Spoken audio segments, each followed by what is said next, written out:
Ganesh Kumar.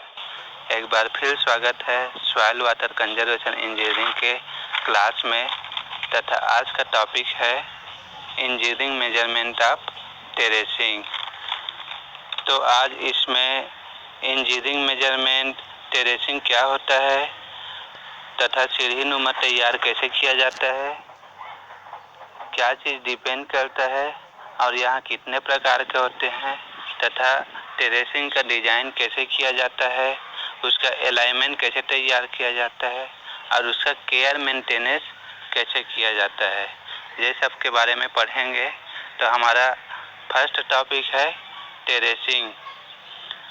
Next slide में terracing एक सीढ़ानुमा आकृति है जिसको हिली एरिया या पहाड़ी क्षेत्रों में बनाया जाता है जहाँ की एनुअल रेनफॉल अधिकतम होती है। यह स्ट्रक्चर बहुत ज़्यादा ढलान वाले क्षेत्रों में मिट्टी संरक्षण व जल संरक्षण के लिए बनाया जाता है तथा उस इलाके में फसल उत्पादन के लिए सहायक होता है। यहाँ ढलान व स्लोप के विपरीत बनाया जाता है ताकि जो पानी द्वारा रन ऑफ हो रहा है वह मिट्टी को कट करके बाहर ना ले जाए।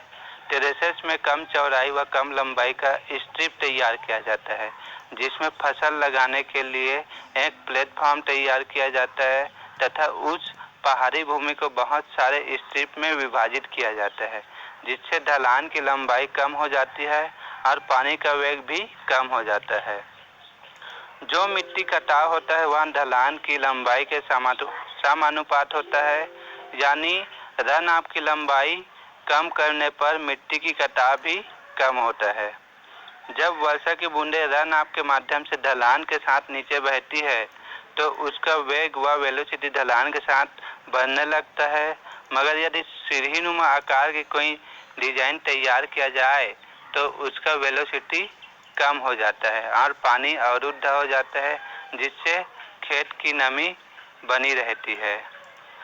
तो डायग्राम में देखेंगे सीढ़ीनुमा डिजाइन करने के लिए वहाँ का स्लोप 10% से ज़्यादा नहीं होना चाहिए, अतः डिजाइन में पहाड़ को काटा जाता है और जो कटा हुआ मटेरियल रहता है उसको उसके जस्ट आगे में फिल किया जाता है ताकि वह उस ढलान को लेवल किया जा सके और उसे खेती करने के लिए आसान बनाया जा सके। अतः यहाँ स्ट्रक्चर उस एरिया व सॉइल कंडीशन में बनाया जाता है जहाँ पर बहुत ज़्यादा ढलान होता है।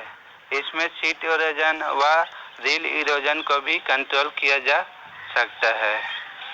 तो नेक्स्ट है बेंच टेरेसिंग की क्या क्या हानियाँ होती है। इसके डिज़ाइन के लिए हार्ड वर्क करना पड़ता है, यहाँ कॉस्टली होता है तथा ज़्यादा वर्षा वाले स्थानों में यहाँ इसकी केयर व मेंटेनेंस करना बहुत आवश्यक होता है। उसके बाद है क्लासिफिकेशन ऑफ टेरेसेस। यहाँ मेनली दो प्रकार के होते हैं, ब्रॉड बेस और bench terracing. Broad base terracing जिसका मुख्य उद्देश्य खेतों के लिए उपयुक्त ढलान वाली भूमि पर पानी को निकालने व स्टोर करने का काम करता है। ब्रॉड बेस दो प्रकार के होते हैं, ग्रेडेड और लेवल, जिसमें ग्रेडेड में पानी को ड्रेनेज व निकालने का काम करता है तथा लेवल में पानी को स्टोरेज करने का काम करता है। और ग्रेडेड में दो प्रकार के होते हैं, प्रॉपर और विदाउट प्रॉपर। अतः इस प्रकार से बेंच टेरेसेस दो भागों में डिवाइड होता है। बेंच टेरेसेस का मुख्य उद्देश्य स्लोप को कम करना होता है ताकि ज़्यादा से ज़्यादा सॉइल लॉस ना हो सके। यहाँ चार प्रकार के होते हैं। फर्स्ट है लेवल एंड टेबल टॉप, दूसरा स्लोपिंग आउटवर्ड, तीसरा स्लोपिंग इनवर्ड और पैरोटेसिन। बेंच टेरेसेस तैयार करने के लिए एक कंटूर लाइन के अकॉर्डिंग प्लेटफॉर्म बनाया जाता है जिसका स्लोप 15 से 33% तक होना चाहिए। यह पहाड़ों को छोटे छोटे स्ट्रिप में परिवर्तित करता है और खेती करने के लिए प्लेटफॉर्म तैयार किया जाता है। फसलों के उत्पादन के अनुसार स्ट्रक्चर को सीढ़ीनुमा बनाया जाता है जिससे अधिक ढलान वाले जमीन को खेतों व बागों में बदल सके। इस प्रकार से एक बैंक निर्माण किया जाता है। Good afternoon.